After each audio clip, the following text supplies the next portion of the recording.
Bienvenidos a Soluciencia Colombia, el podcast donde exploramos los grandes desafíos de la sostenibilidad en Colombia. El IRD te invita a sumergirte en esta serie de 6 webinars y podcasts para aprender y reflexionar sobre los retos más urgentes de la ciencia de la sostenibilidad en el país y las soluciones innovadoras para abordarlos. En cada episodio, un invitado especial reaccionará a 2 fragmentos del webinar y compartirá sus conocimientos y experiencias sobre el tema tratado. Acompáñanos para reflexionar hacia un futuro más sostenible y descubrir nuevas perspectivas que te ayudarán a comprender cómo la ciencia y la innovación pueden transformar el camino hacia la sostenibilidad.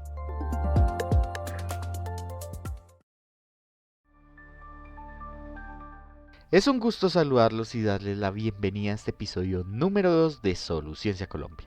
Mi nombre es Santiago Ortiz y los acompañaré a lo largo de este podcast organizado por el Instituto Francés de Investigación para el Desarrollo, el IRD.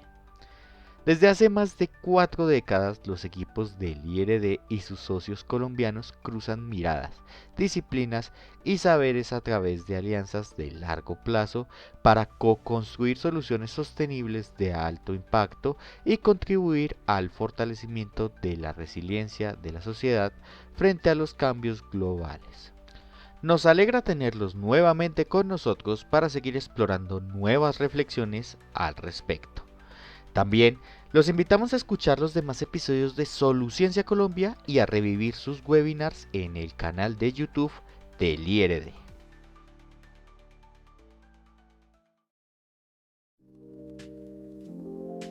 Con esta introducción, continuamos en este ciclo de capítulos con la segunda temática clave: exposición al asbesto, retos y soluciones para la salud pública en Cibate. Entrando de lleno, hablamos con los panelistas de este webinar, quienes fueron Benjamin Lizaniuk, geógrafo del Centro Nacional para la Investigación Científica y el Instituto Francés de Investigación para el Desarrollo; Juan Pablo Ramos Bonilla, profesor asociado del Departamento de Ingeniería Civil y Ambiental de la Universidad de los Andes; y Daniel Pineda, director de la Fundación Ana Cecilia Niño.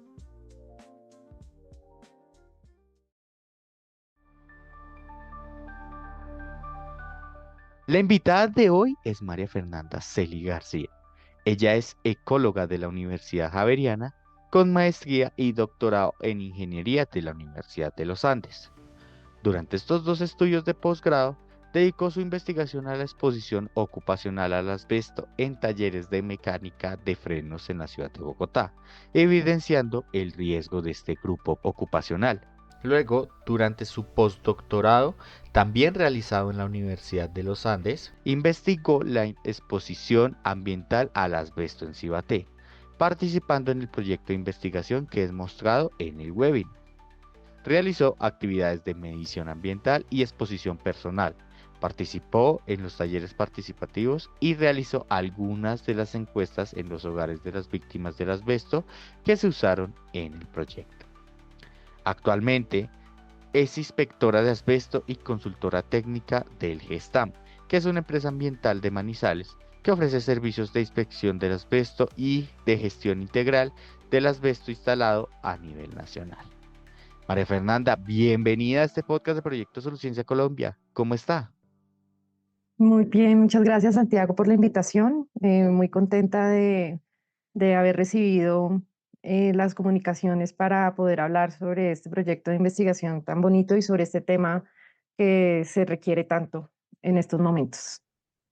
Claro que sí, María Fernanda, bienvenida a este proyecto. Me gustaría preguntarle, bueno, nos ha comentado que ha trabajado con este proyecto de investigación y pues que ha tenido una relación muy grande con algunos de nuestros actores en el IRD. ¿Qué proyecto ha tenido con el instituto? ¿En qué proyectos está actualmente? Bueno, como dijiste en la presentación, yo trabajé en toda la investigación que se desarrolló en Cibate. Em, Realicé, pues cuando llegó Benjamín a la universidad, yo ya llevaba varios años terminando mis estudios de posgrado y pues nos unimos de una a trabajar en el proyecto de Cibate.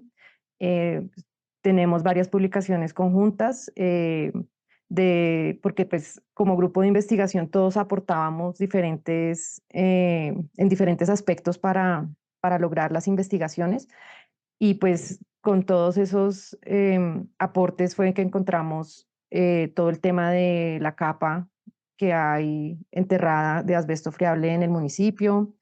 em, Encontramos el clúster de mesotelioma, realizamos otras investigaciones para establecer si había un riesgo de exposición encima de la superficie de esa capa.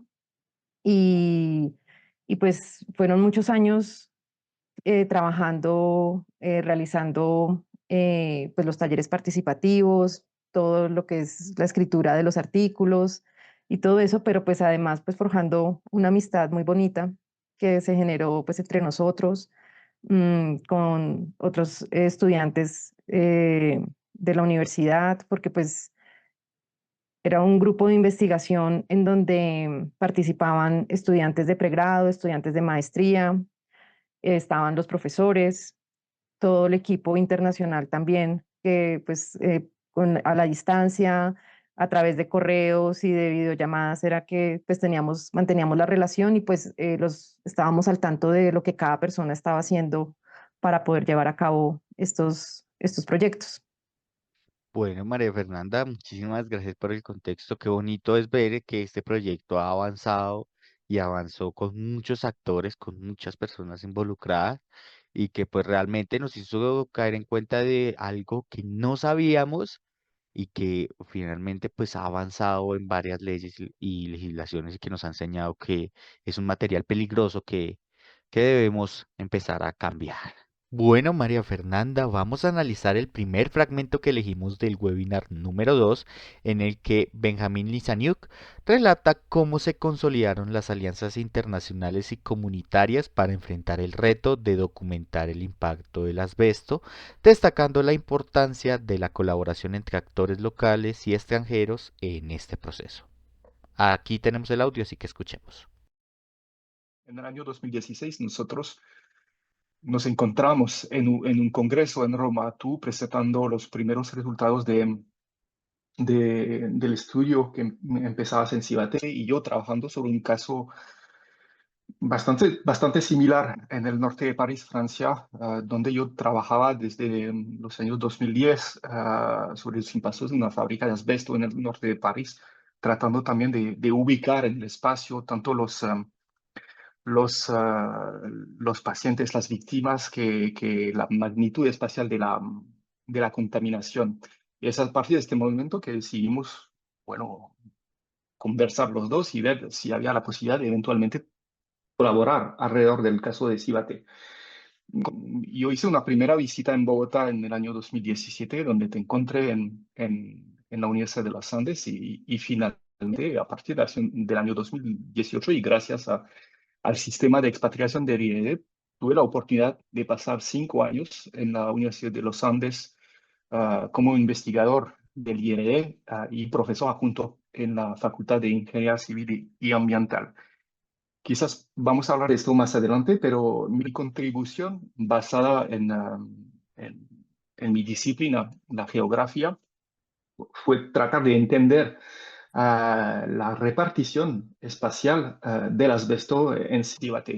No voy a decir demasiado sobre este tema actualmente, pero a partir de las encuestas que tú realizaste, Juan, con los estudiantes de Uniandes, con el trabajo valioso de Margarita Giraldo, de María Fernanda Celi, que están por aquí, les mando un abrazo a la distancia también.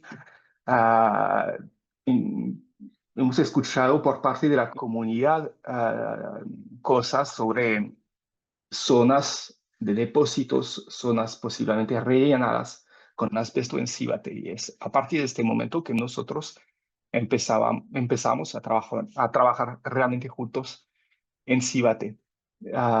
Tú lo mencionaste, pero lo voy a decir nuevamente, es gracias al estudio que hiciste, gracias también a la colaboración con los colegas de Italia que pudimos demostrar por primera vez en Colombia de una forma científica la presencia de un clúster de mesotelioma en Cibate. Muy bien, María Fernanda, acabamos de escuchar el fragmento que vamos a analizar, en el que escuchamos a Benjamín hablando de cómo realmente nace esta colaboración científica, cómo él viene aquí a Bogotá, a través del IRD está como profesor invitado en la Universidad de los Andes, a través de su investigación que tuvo en Francia, igualmente del mismo tema del asbesto. Y bueno, te quería preguntar primero, pues, ¿cómo fue esa parte de esa investigación, ya que tú estuviste ahí?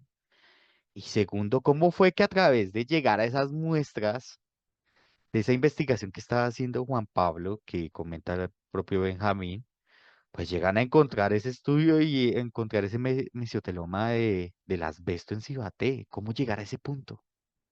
Bueno, fue un esfuerzo desde varias disciplinas. Aquí nos toca buscar financiación para poder realizar pues, los proyectos de investigación. Teníamos financiación de parte de la universidad, de algunas convocatorias nacionales e internacionales. Benjamín también tenía algo de financiación y pues empezamos a unir esas financiaciones para poder llevar a cabo los proyectos. Em, entonces, empezábamos a pensar de manera como escalonada cómo podíamos ir ampliando y agrandando los proyectos. Entonces, por ejemplo, eh, ya habíamos hablado con algunas personas de la comunidad, ya algunas personas nos habían comentado de la capa de asbesto, pero pues no estaba documentado científicamente. Entonces, el primer paso era como tratar de ver cómo la encontrábamos. También pues con las encuestas que habíamos realizado a las víctimas o a los familiares de las víctimas del asbesto, empezamos como a tener indicios de qué era lo que podía estar pasando.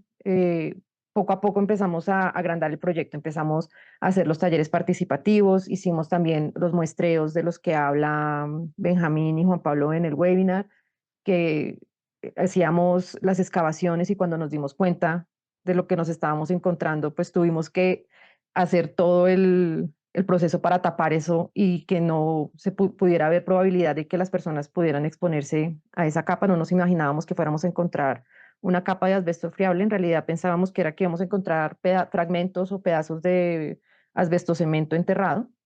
Entonces, pues eso hizo que viéramos que la dimensión del problema que teníamos en las manos era mucho más grande.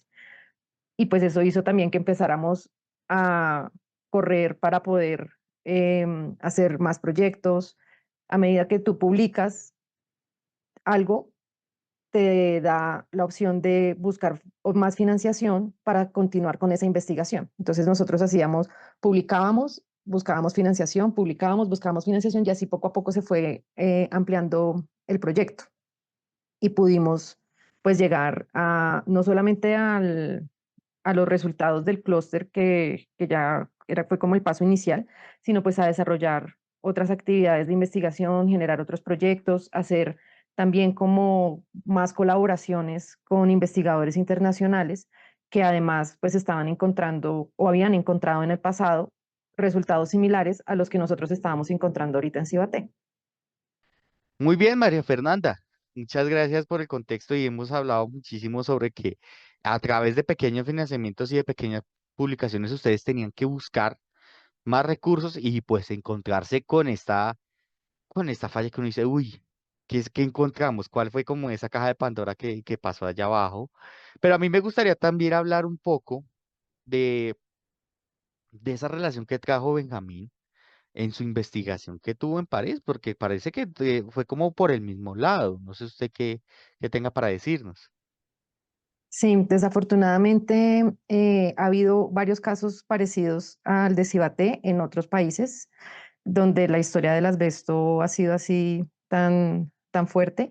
Por ejemplo, pues Benjamín menciona el caso del estudio que estaba realizando cerca a París cuando conoció a Juan Pablo. También está el caso muy famoso de Casale Monferrato en Italia, en donde las poblaciones que están cerca a una planta de asbesto cemento tienen unas consecuencias de salud pública muy fuertes, no solamente por la exposición ocupacional de los trabajadores en esas plantas, sino también por las exposiciones ambientales similares a las que estábamos encontrando en Cibaté. Y eso pues nos hace pensar desafortunadamente que eso puede repetirse en en otras ciudades de Colombia, donde también hay plantas de asbestocemento, por ejemplo, cerca a Barranquilla, en Cali, donde también hay plantas de productos de fricción, qué está pasando en Campamento Antioquia, cerca a la mina de asbesto que había acá en el país. Entonces, pues eso nos hace reflexionar y buscar la necesidad de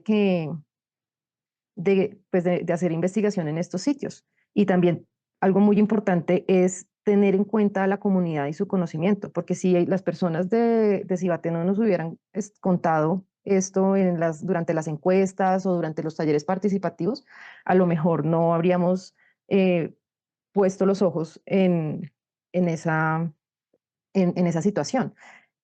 Y así como se repiten estos casos de salud pública en estas ciudades, también se repite mucho el discurso de cómo la industria del asbesto hace todo su lobby, todo su discurso para retrasar las políticas en los diferentes países. Se ha visto mucho que alegan que no hay suficiente información sobre los sustitutos, que no hay suficiente información de si las personas realmente se están o no exponiendo al asbesto en sus lugares de trabajo. Mencionan todo el tema del uso seguro, que pues lo que hacía era dilatar y postergar todo el tema de las legislaciones. O la industria, por ejemplo, hace estudios científicos que están sesgados y muestran resultados que no son reales o que no son tan fuertes como los que se realizan desde la academia. Y pues esto hace que se retrasen todas las políticas de sustitución o de eliminación y prohibición del asbesto. Entonces, pues eso desafortunadamente es algo que se repite y pues que pues debemos tener muy en cuenta en el país para pues no caer en esas falacias y poder realmente generar políticas y acciones que protejan a las víctimas. Estuve en un evento de la Universidad Externado que se llamaba El asbesto en Colombia, desafíos y avances en la prohibición y control. Y este evento era como para hablar pues precisamente del retraso legislativo que tiene el país con respecto a la ley Ana Cecilia Niño, pero también me sorprendió mucho cómo se veía que las personas, las víctimas, tienen tantas trabas para poder incluso hasta demostrar en casos pues ya de juicios en donde están buscando indemnizaciones y cosas así, que estuvieron expuestos y que pues necesitan la protección y las indemnizaciones y pues la ruta que deben seguir para poder eh, estar pues protegidos o para poder recibir esas indemnizaciones. Y pues desafortunadamente a nivel, algo que para la ciencia es tan claro como que la exposición al asbesto o que si una persona desarrolla mesotelioma es porque tuvo exposición al asbesto y esto es una relación causal, es clara a nivel científico, a nivel judicial es muy difícil de demostrar y pues esto hace que las personas realmente estén completamente desprotegidas. No, no, y se revictimizan porque no pueden demostrar dónde estuvieron expuestas, cómo fue la exposición o qué fue lo que les pasó para por haber desarrollado esta enfermedad, sobre todo con enfermedades donde esa relación causal es tan clara como el mesotelioma maligno o como la asbestosis. Ok, claro. Uy, bueno, María Fernanda tocó varios temas que van a estar en nuestro segundo fragmento y qué, wow, qué conflictivo, qué problemático, pues es escuchar que realmente las empresas no están atentas en su forma que deberían estar, en esa responsabilidad social que es que crear investigaciones para que rechace otras cuando debería ser Mm, un complemento y buscar nuevas formas de investigación y avance para que estos casos que son tan directos desde el avance científico, pues no sean negados. Entonces, vamos con el siguiente fragmento en donde Daniel Pineda destaca la articulación de organizaciones tras la prohibición del asbesto y Juan Pablo Ramos expone los retos que persisten por la falta de directrices nacionales para su manejo adecuado. Nosotros para la campaña empezamos a llamar a distintos actores, empezamos a llamar a activistas, a organizaciones de distinta procedencia que no formaban parte del gobierno, organizaciones científicas, institutos, incluso distintas organizaciones internacionales para que nos apoyaran bueno, o nos dijeran cómo hacer, cómo podemos hacer para lograr la prohibición del asbesto, ¿sí?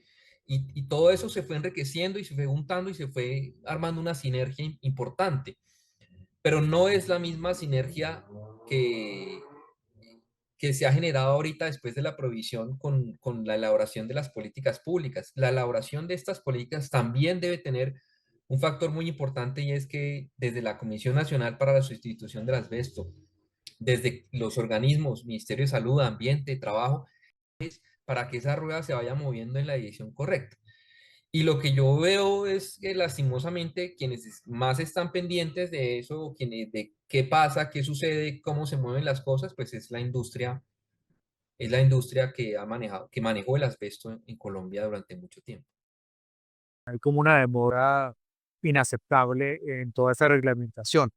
Lo que necesitamos es directrices muy fuertes por parte del gobierno central, de todo el manejo de ese material, porque eso hay que sacar unos protocolos unificados muy bien aterrizados a la realidad colombiana, porque si uno legisla sin entender el contexto de esa legislación, se queda en el papel y no se aplica. Y eso es lo que estamos a la espera de que ocurra. O sea, esperaríamos que muy pronto, porque ya hay un atraso que se está acercando a un año de atraso. La ley Ana Cecilia Niño dijo que el Estado colombiano tenía 5 años para sacar una política nacional de los asbesto instalado.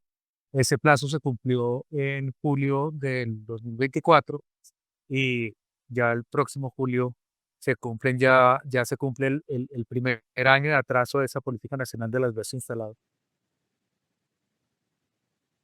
Hay una demora. No hay coerción entre el sistema público.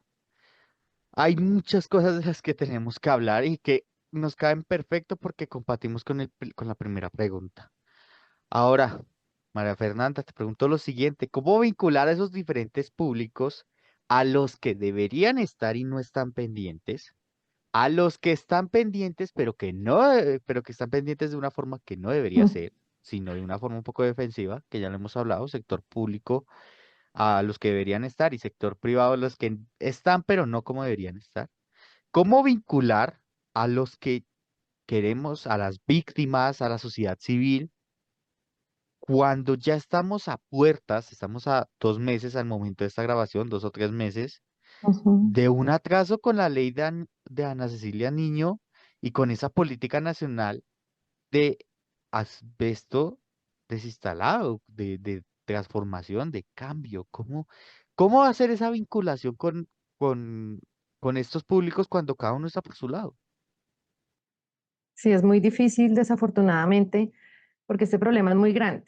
Y la ley lo que hizo fue detener el crecimiento, pero pues ya tenemos un legado negativo gigantesco desde los 1930 más o menos, que fue cuando llegó la industria del asbesto al país. Entonces, sí es muy importante esa unión y lo más importante es que los actores como la academia, como los ministerios, la sociedad civil, se unan para, para poder, pues este es un problema muy grande que no lo puede solucionar una sola persona, ni una sola entidad. Es la necesidad de que todos se unan sin egos, sin sesgos, sin ningún tipo de, o sea, solo pensando en el bien común del país, en las víctimas. Es, es para eso, pues se necesitan que el gobierno nacional empiece a generar los lineamientos. Ya hay un COMPES, pero no está la ley de sustitución del asbesto instalado. Se supone que hay un decreto de ruta para las personas que se han expuesto al asbesto, la ruta de atención integral para las personas, pero tampoco llega al nivel de claridad de decirle a las personas, usted está en una consulta médica y tiene que decirle esto, o el médico tiene que preguntar ciertas cosas para poderlo encaminar a la ruta. Entonces, pues desafortunadamente sí hay un retraso muy grande.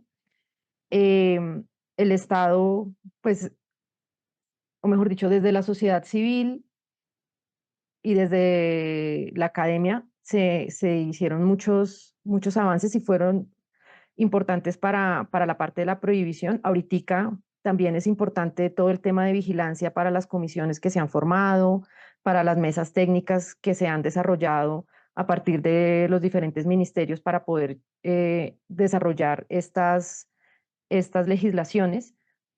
Pero sí, desafortunadamente hay como una piedra en el zapato que no deja avanzar. Eh, y eso también puede generar un problema muy grande, y es que la gente por pánico, por desconocimiento, empiece a hacer una gestión del asbesto instalado que no sea la adecuada, que no, que no sea protegiendo a los trabajadores y generando ampliando aún más, agrandando aún más este problema de, del asbesto instalado. Entonces, esa falta de políticas pues nos puede llevar a unas consecuencias peores, porque la gente puede ver por negocio empezar a hacer desinstalaciones, o por miedo empezar a hacer las desinstalaciones de la manera como no deben hacerse, porque estos procesos tienen que hacerse pues de manera apropiada. Las personas que lo realicen deben ser pues certificados para realizar trabajos con asbesto, y estas certificaciones aquí en el país no hay. Entonces hay que conseguir la certificación a través de unos cursos y unas capacitaciones con entidades internacionales. En realidad hay diferentes personas que se encargan de hacer estos procesos de desinstalación. Por ejemplo, están los trabajadores, los supervisores, los inspectores, los diseñadores de los proyectos y otros cargos, digamos, que son relacionados con este tema de, de desinstalación del asbesto, y todos tienen que estar certificados, todos deben tener un nivel de conocimiento apropiado para poder llevar a cabo las actividades que van a realizar. Y este nivel de conocimiento tiene que llegar a los obreros, a los trabajadores de mantenimiento, no sé, de redes eléctricas, de sistemas de aire acondicionado, de todos los lugares en donde pueden encontrarse estos trabajadores y exponerse al asbesto. Entonces, sí, desafortunadamente este atraso hace que no se pueda tener primero una dimensión clara del problema. Necesitamos hacer un censo de cuánto asbesto tenemos realmente instalado, y pues de que se tengan unas normas y unas eh, pautas claras que sean realmente para proteger a las personas, y que no se conviertan en irresponsabilidades o visión de negocio de unos pocos que puedan agrandar este problema tan grande, que ya es grande de por sí. Que de por sí es grandísimo, que de por sí el no manejo Ujú, hace que puedas conllevar a causas y consecuencias peores de las que tenemos. Y pues que no exacto, haya un sí. conocimiento, me imagino que hace que los elementos que estamos viendo puedan tener una consecuencia peor en el desarrollo pues de este temor de pronto no controlado y de por sí de las políticas no desarrolladas que estamos hablando y que hemos visto que faltan mucho, que no sabemos qué va a pasar a la fecha de corte cuando haya un año de atraso con esa política que no está. Mm. Y pues finalmente a esas, también a esa piedra en el zapato con las empresas que en vez de hacer lo correcto y buscar unas formas para hacer esas capacitaciones y para buscar una desinstalación segura, pues no aparece. No, y desafortunadamente eso está haciendo, estos atrasos también está haciendo que ya no se pueda responsabilizar a los verdaderos responsables de todas las consecuencias que estamos viendo por todo el legado del asbesto instalado. Entonces, por ejemplo, eh, una persona que hizo su casa hace 40 años, que instaló tejas de asbesto en su vivienda, es el responsable de manejar ese asbesto y asumiendo la parte económica, además, de gestionarlo como un residuo peligroso, porque el asbesto ahora, o sea, los materiales de construcción que se dispondrían que contienen asbesto son considerados residuo peligroso. Y eso tiene unas implicaciones en su transporte, en cómo se van a desmontar, en dónde se van a disponer, que entonces una persona con bajos recursos tendría que asumir y no el verdadero responsable que fue el que las fabricó desde el principio, ¿cierto? Ujú. Claro. No, es un manejo del protocolo con que desde que la parte de arriba, que es el gobierno, esté fallando, pues al no haber un protocolo, pues no haya una guía segura y estable ante el manejo de este Ujú, residuo peligroso que es el asbesto y que exacto. lo hemos hablado muchísimo. Muy bien, estamos llegando al final de este podcast del proyecto Soluciencia Colombia, en el que estuvimos hablando sobre asbesto, sobre sus peligros, sobre pues las consecuencias de no haber avanzado con esta investigación y con estas políticas de asbesto y de la manipulación. María Fernanda, te agradecemos por haber estado acá con nosotros en este proyecto y te quería pedir pues que a método de cierre hagamos una pequeña conclusión y es que hay en el futuro que puede haber con este manejo del asbesto que como lo hemos dicho alrededor de este podcast es muy peligroso, que hay que saberlo hacer y pues que nuevas ideas pueden venir para el futuro en este proyecto del asbesto. Ok, bueno, pues sobre eso lo más importante es no generar pánico en las personas y tratar que estas actividades de remoción, de sustitución, de desmonte del asbesto instalado, pues se hagan por personas que estén certificadas y que hagan, pues tengan toda la capacidad y que las capacitaciones requeridas para evitar tanto que ellos se expongan como que las personas que están alrededor de este tipo de proyectos se expongan. Ahorita aprovecho a hacer la cuña. Estoy trabajando con una empresa que se encarga justamente de hacer todos los procesos de inspección y gestión integral del asbesto instalado, que se llama Gestam, y una alternativa que me parece muy buena porque no solamente combina, pues no solamente tiene en cuenta la parte de la instalación del asbesto instalado, sino también incluye la combinación de una política muy importante para el país, que es el tema de la transición energética, es que nosotros hacemos pues toda la parte del desmonte, embalaje y disposición final de las cubiertas que contienen asbesto, siguiendo pues todos los protocolos para esto, y se reemplazan con cubiertas con paneles solares. Entonces, esto pues permite ahorrar energía y recuperar la inversión de las personas que realizan pues el desmonte de las tejas con asbesto. Y pues esto es muy importante no solamente para el sector industrial, por ejemplo, o el sector comercial, sino valdría mucho la pena incluirlo para el sector público. Por ejemplo, el gobierno tiene eh,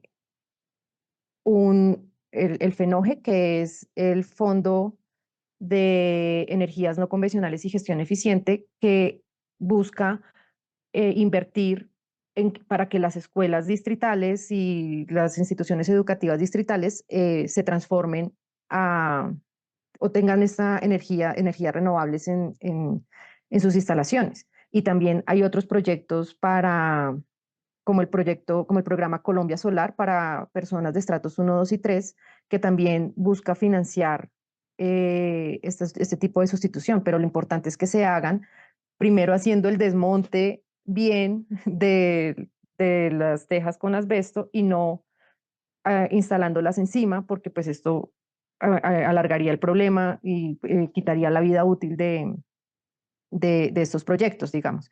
Entonces, pues esto es una luz esperanzadora para cambiar un problema tan grande que ha habido a algo que pues va a tener ventajas